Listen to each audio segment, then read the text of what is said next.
In numerous other videos, I have talked about a variety of rodents, usually in relation to being herbivorous pests. But in this video, I want to highlight some of their benefits actually that they can have in a garden and on a landscape or in an agricultural setting. And today, I want to specifically highlight voles. So before I get into the benefits of voles, I want to first kind of go over briefly what voles are, right? Because they're very similar to mice, and some people might not necessarily know how to tell the difference. Basically, mice tend to be more omnivorous, whereas voles are more vegetarian. They're more plant-based in their diet, and the voles tend to be larger, right? For those who will trap mice or voles, they usually use a smaller trap for mice, like a mouse trap, whereas for voles, they tend to have to use a larger trap. And then mice usually have a longer tail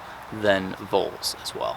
Voles can be markedly infamous in the garden scene because they tend to eat a bunch of different crops, right? They'll go after various root crops like turnips and beets. One huge thing that happens in modern agriculture is the use of plastic mulch. And that can be a really prime habitat for voles to be able to survive and thrive in those areas, because they can be a shelter from a bunch of different predators from above, like birds of prey like hawks and owls, and they can even protect from foxes and coyotes. But sometimes snakes can also find their way into the plastic mulch, so the voles might not always, in all cases, have total free reign over the crops being grown in the plastic mulch. But I remember this one time I was working on this farm, and they had a whole plastic mulch row of beets, and they were looking at probably a 75-80% loss of crop because so many of them had just been devoured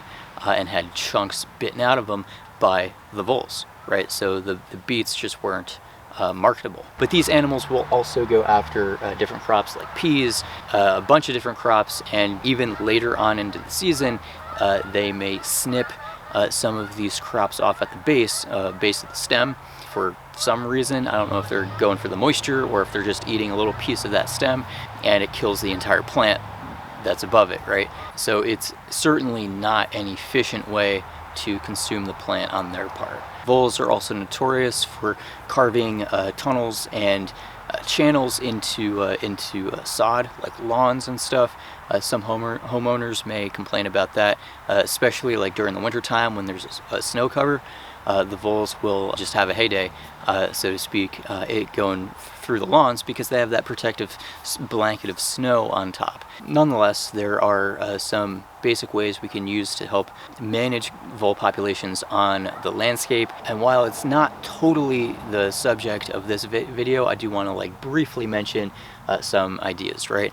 Obviously, we do have some predator and prey relations. I'll get into that in a minute. But we also have some things that we can do on our part to help minimize the negative impact of vole populations on our landscape. Right, so definitely when we are growing crops and stuff, we want to manage and moderate plant biomass above ground cover, because the less protective covering there is for voles, the more opportunities there are for predators to come in and take care of their business. And also having more of those open areas around where we are growing the food or sensitive crops can also just discourage voles from traveling far, like traveling into the area to grab a bite to eat, so to speak. So if we have living pathways, which I do, sometimes I might have to keep the mowed down a little bit throughout the season, and especially in fall when we are putting the garden to bed, plants are beginning to die back. We want to leave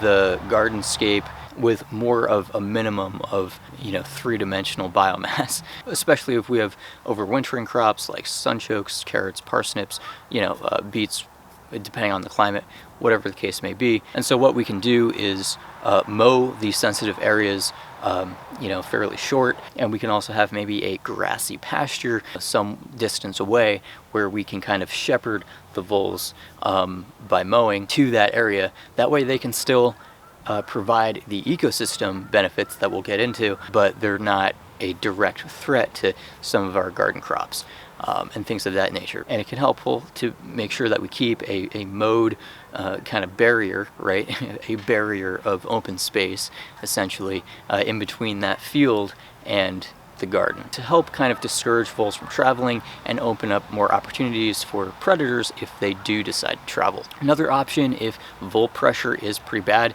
we might also want to shovel some of our aisles around certain sensitive crops during the winter time.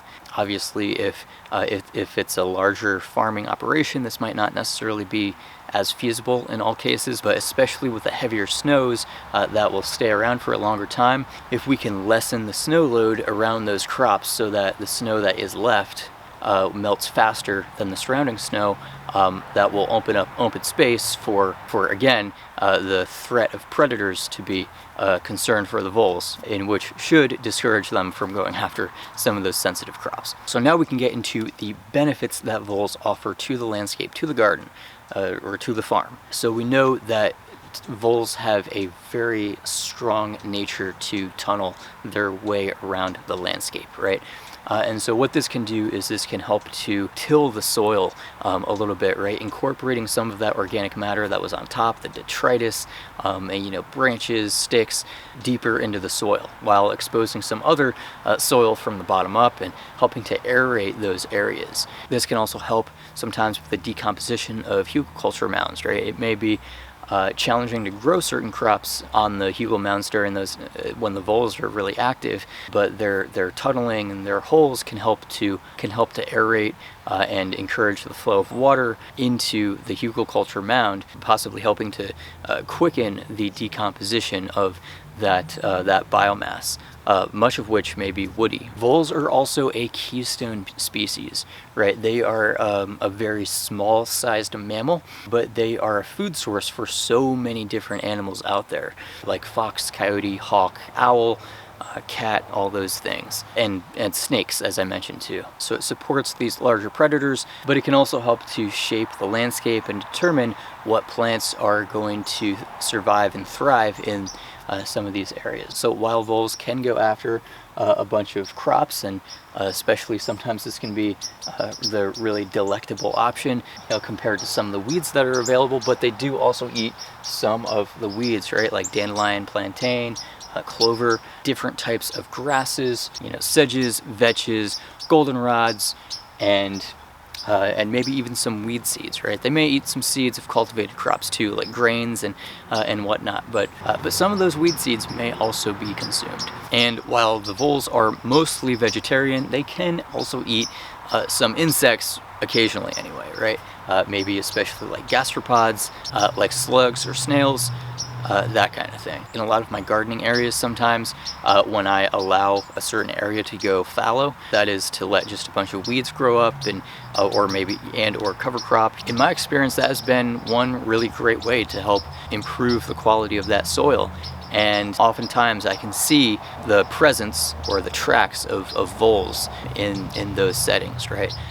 Tunneling their way through that really rich soil and incorporating some of that organic matter for further breakdown. So it's a really interesting and cool way to be able to kind of till somewhat a garden bed, right, without actually tilling it. And lately with my gardening, I've really noticed that voles have not been as big of an issue as they used to be. And if they do tend to be a problem, I have some basic tools at my disposal that I can use to help keep those populations in check and or keep them away from the sensitive crops. And ideally, I want to go out there into the garden and be thankful for what is out there and appreciating the whole ecosystem, right? I don't want to be going out there and getting stressed out about vole damage or whatever, even though they have some benefits, some substantial benefits that they offer to the ecosystem, right? So if I can balance out some of that stress with some of that appreciation, I have an overall better gardening experience and experience out in nature. And I have strategies that I can use to help rebalance that landscape if the voles are in overabundance. Also, as an additional note, feel free to join as a channel member. Obviously, of course, as we can probably guess, it helps the channel out, and it also gives me an opportunity to dive deeper into individual projects and kind of go into some more details, sometimes more commentary on what I'm doing and what's going on. And I do not edit those videos as aggressively as I edit these public videos, right? So for me, it's really nice, relaxing to sit back and listen to some of that members only content. So thank you so much for checking out this video on voles and their benefits, what they can give to an ecosystem, and hopefully now we can appreciate a little bit more of how important they are to the landscape. And so through that appreciation, we can learn to work with them a little bit more effectively, not just trying to exterminate them or get rid of them and not letting them have free reign over the garden either, but striking that balance in between, right? And it's a dynamic balance, subject to the ebbs and flows of the natural world. So thank you so much for watching, and I look forward to seeing you in a future video. Take care.